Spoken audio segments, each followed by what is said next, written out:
여러분, 혹시 누군가에게 무시당하거나 바보 취급받은 적 있나요? 그럴 때 여러분은 어떻게 반응했습니까? 분노에 휩싸여 맞받아쳤나요? 아니면 속으로 이를 악물고 참고 넘겼나요? 대부분의 사람은 그 순간 화를 폭발시키거나 반대로 주눅이 들어버리죠. 하지만 말입니다. 진짜로 강한 사람, 역경을 이겨내는 사람은 완전히 다른 반응을 보입니다. 나는 강원도의 가난한 농가에서 태어났습니다. 고등학교도 제대로 못 나왔고 겨우 야간 공업학교를 졸업했죠. 15살 봄, 혼자서 서울로 올라온 이후 평생 사람들에게 촌놈, 무식한 놈, 기어오른 놈이라며 수없이 깔보임을 당하며 살아왔습니다. 하지만 그때마다 이상하게도 나는 점점 더 강해졌습니다. 왜일까요? 그건 바로 내가 무시당했을 때의 5가지 원칙을 알고 있었기 때문입니다. 이 원칙을 깨닫고 난 뒤 놀라운 일이 일어났죠. 그토록 미웠던 적이 내 편이 되고 귀를 막고 싶던 비난이 응원의 목소리로 바뀌었으며 지워버리고 싶던 굴욕이 오히려 영광스러운 훈장으로 변했습니다. 오늘 나는 내 인생 전부를 걸고 배운 것, 무시당했을 때 반드시 이기는 5가지 방법을 여러분께 숨김없이 전해드리려 합니다. 그럼 첫 번째부터 이야기해 볼까요? 1번째 원칙, 절대 감정으로 반응하지 마라. 사람이 누군가를 공격할 때 그들이 바라는 건 뭘까요? 바로 상대가 화내거나 상처받는 모습입니다. 그렇게 해야만 자기 우월감을 느낄 수 있거든요. 그런데 그 순간 여러분이 미소를 지으며 감사합니다 라고 말한다면 그들은 완전히 허를 찔린 채 공격 의지를 잃게 됩니다. 어느 날 내가 이상민 건설을 막 세웠을 무렵이었습니다. 비가 새는 허름한 사무실로 구청 건설 과장이 찾아왔죠. 그는 서류를 훑어보더니 이렇게 말했습니다. 이상민 씨, 솔직히 말씀드리죠. 당신 같은 작은 하청업체가 이런 대규모 공사를 맡는 건 무리입니다. 복잡한 설계도 읽을 수 있을지도 의심스럽네요. 순간 가슴 깊은 곳에서 분노가 치밀어 올랐습니다. 하지만 나는 이렇게 대답했습니다. 과장님, 진심으로 감사합니다. 저희가 미숙하다는 점을 이렇게 명확히 알려주셔서 오히려 고맙습니다. 혹시 괜찮으시다면 설계도 보는 법을 오늘 좀 가르쳐 주실 수 있을까요? 과장은 아무 말도 하지 않았지만 그날 그는 예정된 일정을 넘겨가며 늦은 밤까지 설계도 읽는 법을 정성껏 가르쳐 주었습니다. 돌아가며 이렇게 말했죠. 당신 참 흥미로운 사람이네요. 이번 건은 한번 검토해 보겠습니다. 만약 여러분 주변에도 여러분을 무시하는 사람이 있다면 먼저 한숨을 깊이 내쉬세요. 그리고 상대가 기대하는 반응에 정반대로 행동해 보세요. 화를 내는 대신 미소로 응수하세요. 그것만으로도 상대의 공격은 무력화됩니다. 그리고 동시에 내가 혹시 감정적으로 맞서려 하는 건 아닐까? 스스로를 되돌아보는 것도 중요합니다. 2번째 원칙, 상대가 정한 판에 올라가지 마라. 당신을 무시하는 사람의 가치관 속에서 싸우면 결국 그들의 규칙 안에서 지게 되어 있습니다. 그러니 애초에 싸움의 무대를 바꿔버리세요. 자신만의 기준, 자신만의 영역에서 승부해야 합니다. 내가 처음 국회의원으로 당선된 직후의 일이었습니다. 국회 복도를 걷고 있는데 멀리서 서울대 법대 출신의 선배 의원이 비서를 데리고 오고 있었습니다. 그가 일부러 들리게끔 큰 소리로 말하더군요. 이상민 의원, 선거는 잘 치르셨다지만 이제부터는 국회에서의 논쟁이 핵심입니다. 고등학교밖에 안 나온 분이 과연 법률 토론을 따라올 수 있을까요? 잠시 숨이 막혔습니다. 하지만 나는 침착하게 웃으며 이렇게 답했습니다. 선배님, 맞는 말씀입니다. 저는 학문적인 지식은 부족합니다. 하지만 저는 한겨울 눈 속에서 버텨내는 농민들의 얼굴을 봐왔습니다. 법 조항은 외우지 못해도 국민의 고통은 뼈저리게 알고 있습니다. 정치가란 어려운 말을 잘하는 사람이 아니라 국민의 삶을 진심으로 이해하는 사람이 아닐까요? 그 의원은 아무 말 없이 지나쳤지만 나중에 다른 의원에게 이렇게 말했다고 들었습니다. 이상민, 그 사람 함부로 볼 인간이 아니야. 나는 학력이라는 그들의 무대에서 싸우지 않았습니다. 대신 현장의 감각과 진심이라는 전혀 다른 무대로 옮겨갔죠.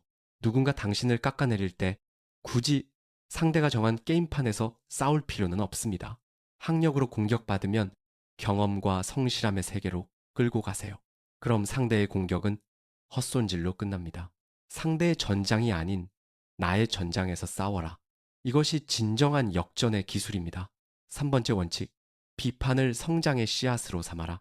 비판은 때로 당신의 약점을 알려주는 귀한 신호입니다. 누군가의 지적이 불편하게 들릴지라도 그 안에는 성장을 위한 단서가 숨어 있습니다. 과거 재정 문제를 다루는 내각 회의에서의 일이었습니다. 내가 재정 투자 계획을 설명하고 나자 재정경제부 출신의 한 장관이 냉소적으로 말했죠. 이상민 장관, 너무 낙관적인 전망 아닙니까? 도대체 재정의 기초를 얼마나 알고 계신 겁니까?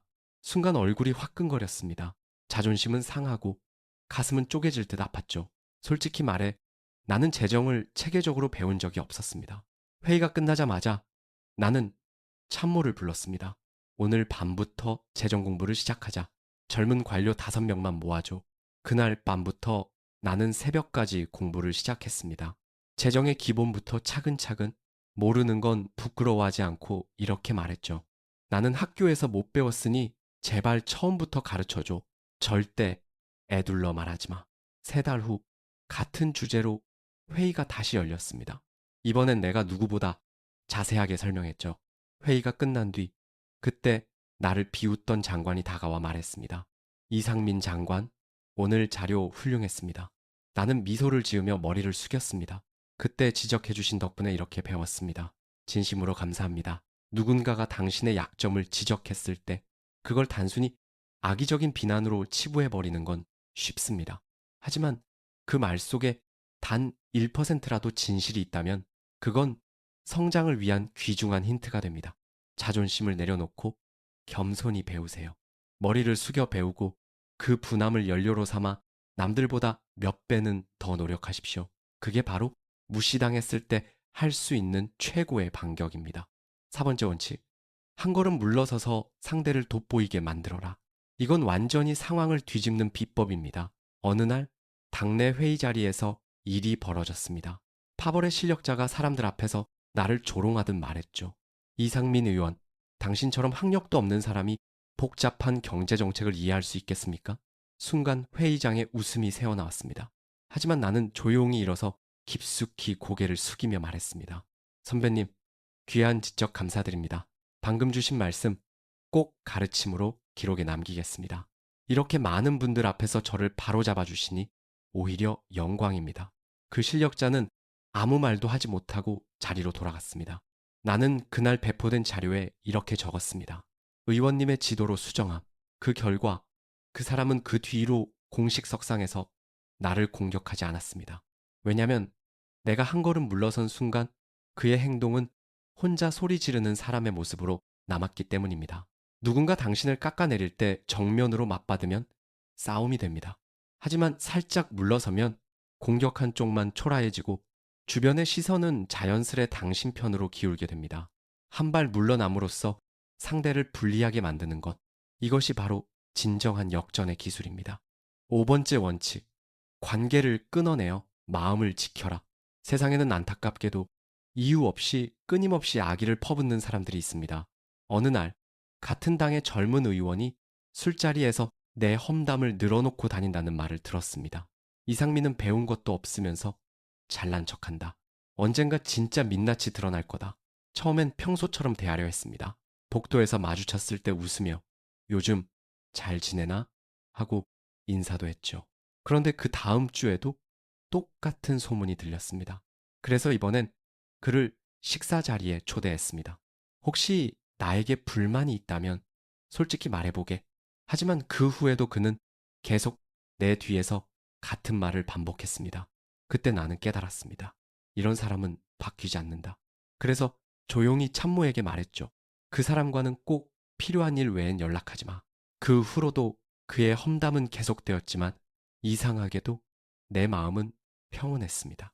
싸울 필요 없는 상대와는 싸우지 않는 것. 이것 또한 훌륭한 강함입니다. 마음이 지쳐 있을 땐 억지로 견디려 하지 마세요. 피하는 것도, 거리를 두는 것도 당신 자신을 지키기 위한 현명한 선택입니다. 무시당해도 절대 자신을 탓하지 마십시오.